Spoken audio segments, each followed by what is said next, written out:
Dans cette vidéo, je vais tout d'abord vous présenter les investissements que j'ai fait le mois dernier en bourse. Dans le deuxième point, je vous parlerai des actions et des ETF que je compte acheter en septembre. Et enfin, dans la troisième partie, je vous parlerai du pourcentage d'espèces que j'ai en ce moment par rapport à mes investissements et est-ce que je compte l'augmenter. Salut à tous, c'est Dorian de la chaîne Thintify et bienvenue dans cette nouvelle vidéo. Juste pour rappel, je fais ce type de vidéo chaque mois pour vous partager mon parcours d'investisseur. Je suis en aucun cas un professionnel et je suis pas là pour vous donner des conseils, mais cependant, je pense qu'en partageant mes investissements et en discutant notamment avec vous dans les commentaires, on peut tous s'entraider et c'est aussi pour ça que je fais ces vidéos. D'ailleurs, n'hésitez pas à vous exprimer dans les commentaires et à vous abonner à la chaîne si vous voulez voir les prochaines vidéos et continuer à suivre mon parcours d'investisseur. Sur ce, passons au premier point, les actions que j'ai achetées le mois dernier, c'est-à-dire en août 2021. Donc la première action sur laquelle j'ai remis de l'argent, il s'agit de SoFi. Alors j'ai racheté 40 actions pour un total de 590 dollars et ça me fait une position actuelle totale à 1400 dollars. Donc en fait ce qui s'est passé c'est que j'ai racheté à la baisse pour baisser mon coût de revient moyen. Donc on voit qu'aujourd'hui j'ai un coût de revient de 15,77 et je suis en baisse d'une dizaine de pourcents actuellement. Je compte pas en racheter plus parce qu'à l'origine, je voulais que ce soit une position entre 1200 et 1500 dollars, et c'est le cas, donc je suis content. Pour l'instant, j'en rachète pas plus, on verra bien si ça continue à baisser peut-être. Et si l'entreprise remonte, eh ben, écoutez, je serai très content de ma position et on gardera l'action sur le long terme. Pour rappel, SoFi, c'est une néobanque aux États-Unis qui font tout, qu'il s'agisse de l'investissement, du prêt aux particuliers, des prêts étudiants, les cartes de crédit, etc.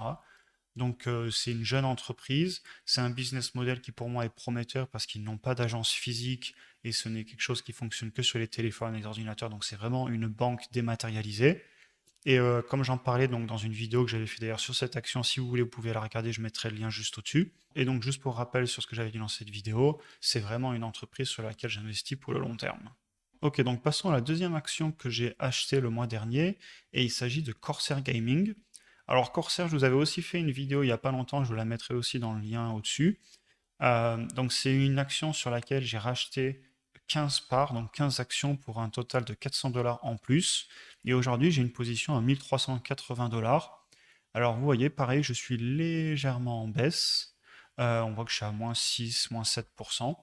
De la même façon, comme je vous le disais dans la vidéo, je voulais construire une position entre 1000 et 1500 dollars, c'est le cas.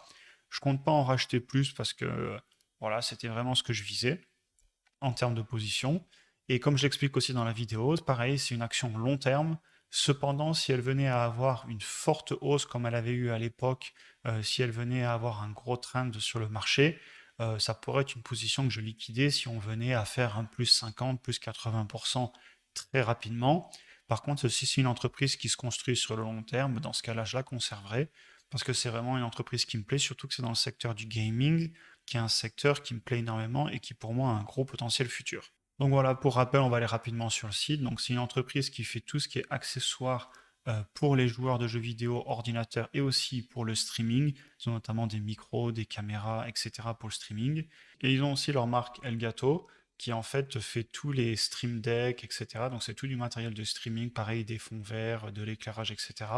Et pareil, pour moi, le streaming, c'est vraiment un secteur porteur dans lequel je crois, parce que je pense qu'il y a de plus en plus de personnes qui vont devenir indépendantes et qui vont se lancer sur ce secteur d'activité et qui vont acheter donc du matériel, et sachant que Corsair Gaming est le leader dans ce secteur. Très bien, donc passons maintenant à la troisième action que j'ai achetée le mois dernier, et il s'agit de Nvidia.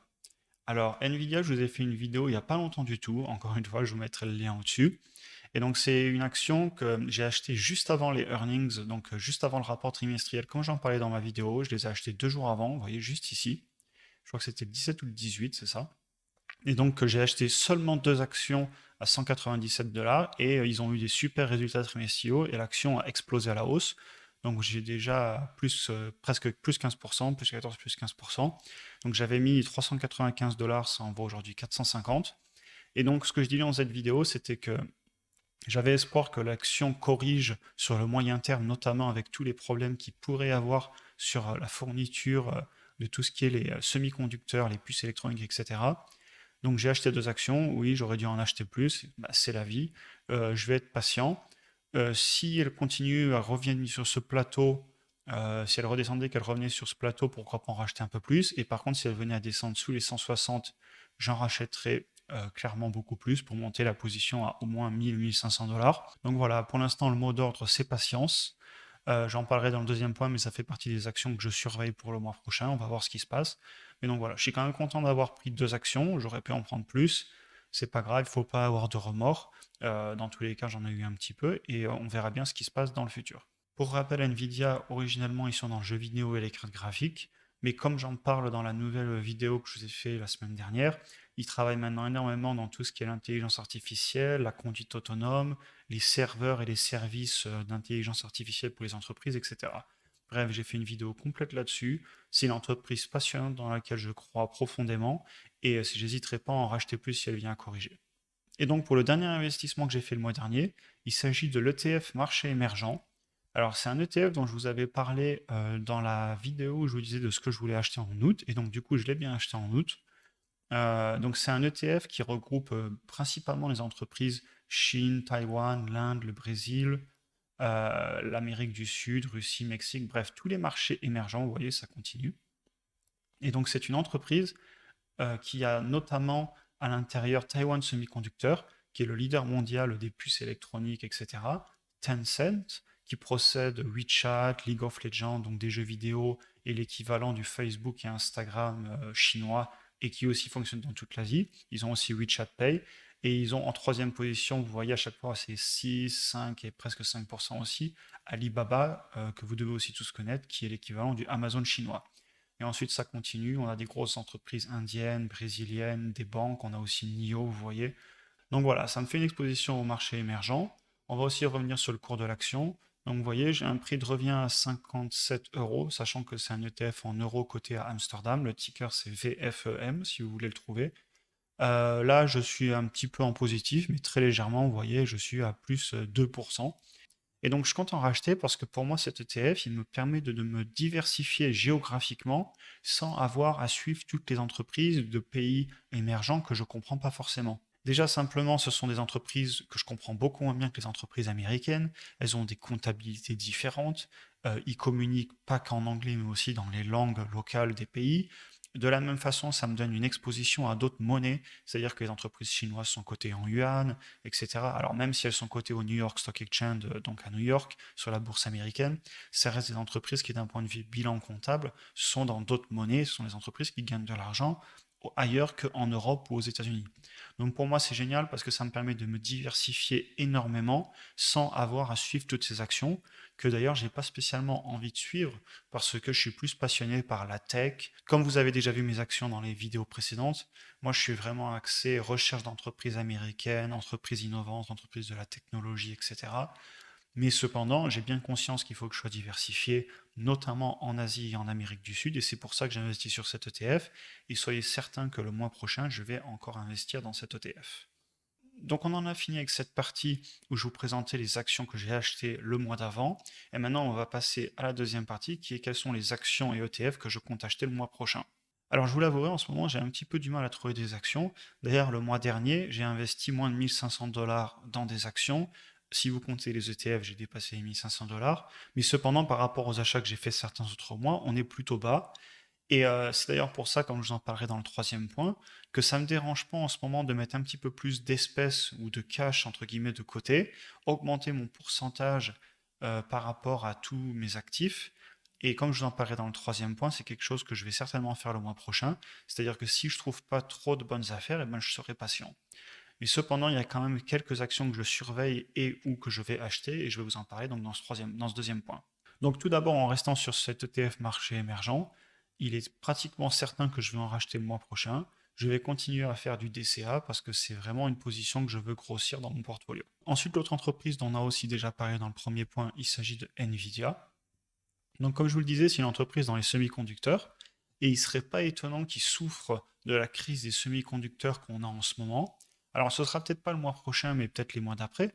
Mais cependant, c'est une entreprise qui pourrait avoir des mauvaises nouvelles, notamment en termes de supply chain, donc c'est-à-dire en termes d'approvisionnement de composants. Et si elle venait à corriger sous les 197 dollars, j'en achèterais un petit peu, je ferais du DCA, donc du dollar cost averaging, j'en achèterais au fur et à mesure pour lisser mon prix d'achat moyen. Et si elle venait à corriger fortement sous 3-4 semaines, si on venait à avoir une période de rouge un petit peu comme ici, et qu'on venait sous les 160, alors là, par contre, j'hésiterai pas à venir mettre plus de 1000 $ une fois de plus, afin d'augmenter ma position au-delà de 1500 $ sans problème. Ensuite, dans le même type d'action, des actions donc soumises aux semi-conducteurs, vous avez Qualcomm. Alors Qualcomm, actuellement, j'ai 5 actions pour un investissement total de 580 $ et je suis à plus 24%, comme vous le voyez. Et je pense que c'est une action qui pourrait recorriger, comme elle l'a fait, vous voyez, en mars 2021.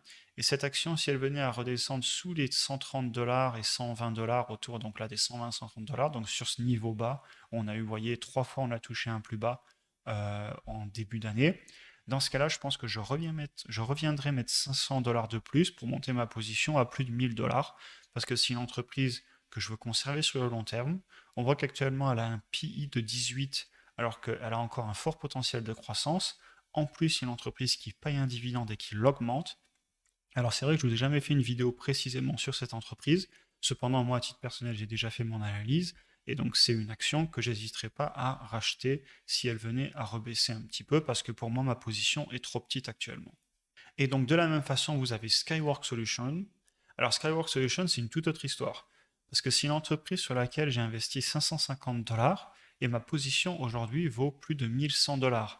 Donc, en fait, si vous voulez, je dois être à plus, voilà, plus 99, plus 100%. Donc, globalement, j'ai fait x2.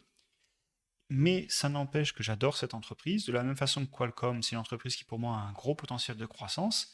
Elle a un PI actuel, donc un price to earning, c'est-à-dire un prix par rapport au revenu net de 21. C'est un multiple un petit peu plus élevé que Qualcomm. Mais si l'entreprise venait à redescendre sous les 160 $, là j'ai mis 157, mais sous les 160 et jusqu'à 130, donc si on venait sur ce plateau qu'on avait, vous voyez, fin 2020, début 2021, eh ben, je pense que je remettrai 500 $ de plus pour monter ma position à 10 actions et à plus de 1000 $. Et donc vous voyez, c'est pas parce que je suis à la hausse sur une action que je ne vais pas en racheter. J'aime beaucoup cette entreprise, elle me paye un dividende, pour moi elle a un fort potentiel de croissance. Il y a aussi une possibilité qu'elle souffre à cause de la crise actuelle qu'on a sur les semi-conducteurs. Et donc si j'en rachète et que je remets 500 $, que j'étais mis 500 $, ça fait que mon prix de revient, il va être entre guillemets moins joli à regarder. Alors quand je ferai des vidéos, ce sera moins impressionnant, je serai plus à plus 100%, mais peut-être je serai qu'à plus 75%. Mais tant pis, c'est pas grave. Je cherche pas à vous impressionner. Moi, ce que je cherche, c'est à investir dans des actions que j'apprécie. Et si l'entreprise a la montée et qu'elle continue à monter, et si cependant je trouve toujours que les fondamentaux de l'entreprise sont bons, eh ben j'en rachèterai plus et j'hésiterai pas à le faire si elle venait à corriger. On va regarder de combien, vous voyez, si elle venait à corriger de 15-20%, eh ben je remettrai de l'argent malgré que l'entreprise, je sois déjà à des plus 70%, vous voyez. Si je venais l'acheter à 160, je l'achèterais à plus 70% par rapport à ce que je l'ai payé à l'époque. Mais c'est pas grave parce que pour moi, ce qui importe, c'est pas d'avoir des beaux chiffres, mais c'est de faire grossir mon patrimoine sur le long terme, comme je le dis à chaque fois. Je suis dans une façon de penser de croissance et non pas d'avoir des super rendements à dividendes, etc. Je suis beaucoup trop jeune pour ça. Mon objectif, c'est de grossir mon patrimoine. Et je pense que c'est une entreprise qui peut le faire, et donc j'hésiterai pas à en racheter si elle venait à redescendre sur le niveau que je viens de vous montrer. Enfin, deux autres entreprises dont je vous ai fait des vidéos il n'y a pas longtemps du tout. Alors, il s'agit de Wynn Resort. Je vous ai fait une vidéo où je vous disais que je voulais l'acheter sous les 80 $. Et la vidéo, je vous l'ai faite juste à ce moment-là. Et juste après, évidemment, l'entreprise a repris 15 $ en bourse. Bon, bah écoutez, c'est la faute à pas de chance. Est-ce que je l'aurais dû l'acheter? Non. Je vous conseille d'aller voir la vidéo que je vous avais fait. J'avais dit que je l'achèterais pas en dessous de 85-80 $ et du coup, je ne l'ai pas fait. On verra bien. Si l'entreprise repart à la hausse, eh ben, tant pis, je ne l'achèterai pas. Par contre, si elle vient à recorriger sous les 85 $, je m'en tiendrai à ce que j'ai dit dans ma précédente vidéo et à mon analyse fondamentale que j'ai faite et j'achèterai l'entreprise. Donc vous voyez, je ne vais pas faire du FOMO, du Fear of Missing Out. C'est-à-dire que tant pis, l'action est remontée et je ne veux pas paniquer à me dire oh mon Dieu, j'ai raté le call, vite, vite, vite, je l'achète à 100 $. Non, non, non. J'ai fait une analyse, je sais combien je dois la payer, c'est très clair pour moi et je ne la payerai pas si elle est au-dessus de cette valeur. Donc voilà, patience, on n'est pas à l'abri qu'elle redescende, et si elle redescend le mois prochain, eh ben j'en achèterai. De la même façon, je vous ai fait une vidéo il n'y a pas longtemps sur Enphase. Alors Enphase, c'est un cas un petit peu différent. J'ai déjà une position dessus, et l'entreprise, pour l'instant, je suis un petit peu au-dessus. Et de la même façon, quand je vous en ai parlé dans la vidéo que je vous ai publiée dimanche dernier d'ailleurs, vous l'avez peut-être vu, sinon vous pouvez aller la voir, je vous la mets aussi en lien juste au-dessus. c'est une entreprise que j'aimerais racheter si elle venait à redescendre sur les niveaux ici entre 120 et 150 dollars. Sachant que pareil, c'est une entreprise qui actuellement n'a pas l'air de souffrir de la crise des semi-conducteurs, mais on n'est pas à l'abri de rupture de stock. Donc on verra bien, j'ai une position sur laquelle je suis content. Actuellement, je suis en hausse, je vais regarder, vous voyez, allez, je dois être à 15%, j'ai mal mesuré, on va mesurer plus précisément. Voilà, je suis à plus 15%, je conserve ma position, j'hésiterai pas à remettre au moins 500 dollars de plus si elle redescend. Je ne vais pas passer trop de temps dessus, je vous conseille d'aller voir la vidéo que j'ai fait juste avant. Ok, donc voilà pour les actions que je pense acheter sur le mois de septembre 2021. Et maintenant, on va passer sur le troisième point où je vais notamment vous parler de la situation du marché actuel et de ma position en espèces par rapport à mes autres actifs. Donc si on regarde le marché actuel, c'est un graphique que je vous ai déjà montré auparavant. Donc c'est sur le site yardeni.com si ça vous intéresse. Et en fait, ce sont les price to earning ratio, donc les prix par rapport au revenu net par action, selon la taille des entreprises et notamment ici aux États-Unis. Donc vous voyez que sur les large caps, donc les entreprises qui sont de plus de 10 milliards de capitalisation boursière, on a un PI actuel à autour de 21. Donc on est redescendu un petit peu par rapport au début d'année où on était plus à 23. Cependant, on est cher. Si vous regardez historiquement, par exemple entre 2013 et 2018, sur la grosse hausse qu'on a eue en bourse ces dernières années, vous voyez qu'on était entre un PI de 14 et un PI de 18. Donc actuellement, les grosses capitalisations boursières sont chères. C'est pas étonnant. D'ailleurs, si vous regardez les multiples, les PI, les forward PI d'actions comme Google, Apple, Amazon, c'est cher actuellement. Par contre, si vous descendez un petit peu plus bas sur les mid, donc c'est les mid cap, c'est-à-dire 2 milliards à 10 milliards de dollars de capitalisation, et les small cap, donc de 300 millions à 2 milliards, vous voyez qu'on est plus raisonnable. On est entre 16 et 17, et pareil 16-17. Et l'exemple parfait d'une action qui se trouve ici actuellement, c'est Corsair Gaming, qui est une entreprise qui actuellement a un PI assez bas, et c'est une entreprise d'ailleurs que je viens d'acheter le mois dernier, comme je vous en parlais juste avant. Donc voilà, ça c'était pour l'état du marché actuel. Il y a des bonnes affaires, mais il faut vraiment chercher. Et donc ce tableau, qu'est-ce qui m'amène à vous dire? Donc actuellement, si vous voulez, j'ai 10,5% de cash, donc c'est-à-dire de l'argent en euros et en dollars. J'ai, si vous prenez mes actions, mes ETF, mes cryptos, mes métaux précieux, donc vous prenez tout ce qui est liquide, donc j'enlève l'immobilier. Et donc si vous prenez toute cette valeur et vous regardez ce que j'ai à côté en espèces, donc de l'argent qui est prêt à partir par exemple en bourse, je suis à 10,5%.